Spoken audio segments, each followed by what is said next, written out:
प्यारे बच्चों, आज का जो हमारा विषय है रक्त और हमारा शरीर। शरीर विज्ञान की दृष्टि से इस पाठ का अत्यंत महत्वपूर्ण योगदान है। इस पाठ के माध्यम से आप शरीर की संरचना, रक्त किस प्रकार से शरीर में प्रवाहित होता है, रक्त की संरचना क्या है, इस बात को गंभीरतापूर्ण तरीके से समझेंगे। पाठ का जो प्रारंभ किया गया है वो थोड़ा रोचक ढंग से करने का प्रयास किया है लेखक ने। इस पाठ का निर्माण यतीश अग्रवाल जी ने किया है।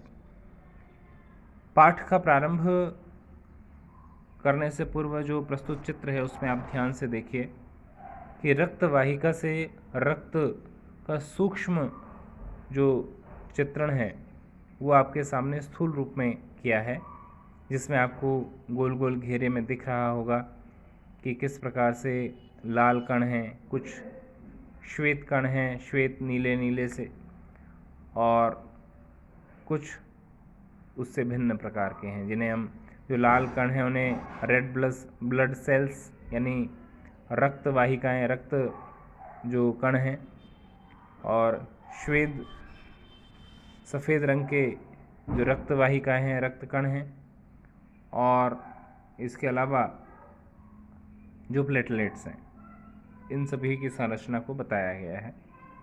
पाठ का प्रारंभ कुछ इस प्रकार है कि दिव्या अनिल की छोटी बहन है। यूँ तो वह शुरू से ही कमज़ोर है, लेकिन इधर कुछ दिनों से उसे हर समय थकान महसूस होती रहती है।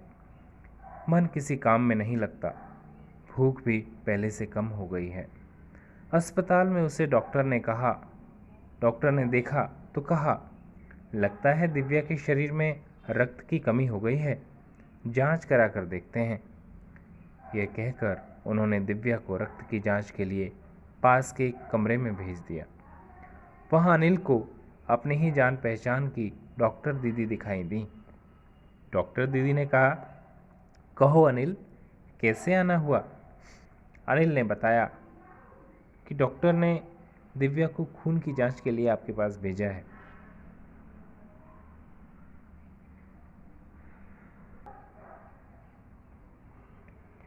इतना सुनते ही डॉक्टर दीदी ने दिव्या की उंगली से रक्त की कुछ बूंदें एक छोटी सी शीशी में डाल दी और स्लाइड पर लगा दी। फिर अनिल से बोली, अनिल, तुम कल अस्पताल से रिपोर्ट ले आना। अगले दिन अस्पताल पहुंचकर अनिल ने डॉक्टर दीदी के कमरे के दरवाजे पर दस्तक दी। भीतर से आवाज़ आई, आ जाओ। अनिल ने कमरे में प्रवेश किया तो पाया डॉक्टर दीदी सूक्ष्मदर्शी द्वारा एक स्लाइड की जांच कर रही थी। दीदी के इशारे से वह पास रखी एक कुर्सी पर बैठ गया। स्लाइड की जांच पूरी होने पर डॉक्टर दीदी ने साबुन से हाथ धोए और तौलिए से पोंछती हुई बोली, अनिल, दिव्या को एनीमिया है, चिंता की बात नहीं, कुछ दिन दवा लेगी तो ठीक हो जाएगी। एनीमिया रक्ताल्पता यानी रक्त की कमी, ब्लड की कमी। अनिल के मन में जिज्ञासा हुई। वह बोला, दीदी एक सवाल पूछूं? हाँ हाँ, क्यों नहीं, डॉक्टर दीदी ने कहा। एनीमिया से आपका क्या मतलब है दीदी? उसने पूछा। यह जानने के लिए तुम्हें रक्त के बारे में जानना होगा, डॉक्टर दीदी ने कहा।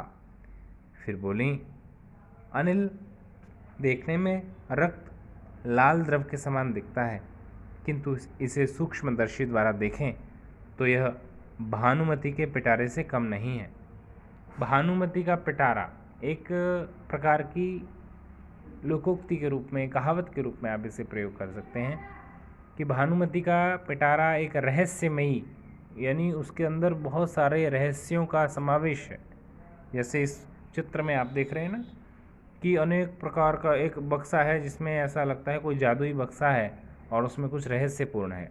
ठीक वैसे ही रक्त को भानुमति का पिटारा कहकर के संबोधित करने के पीछे जो उद्देश्य है लेखक का, उससे ये पता चलता है कि रक्त जो दिखने में लाल रंग का पानी सा दिखता है, वो केवल उतना ही नहीं है, जब उसका सूक्ष्म अवलोकन करते हैं तो उसके कार्य, उसकी संरचना ये बेहद आश्चर्य में डाल देने वाली है।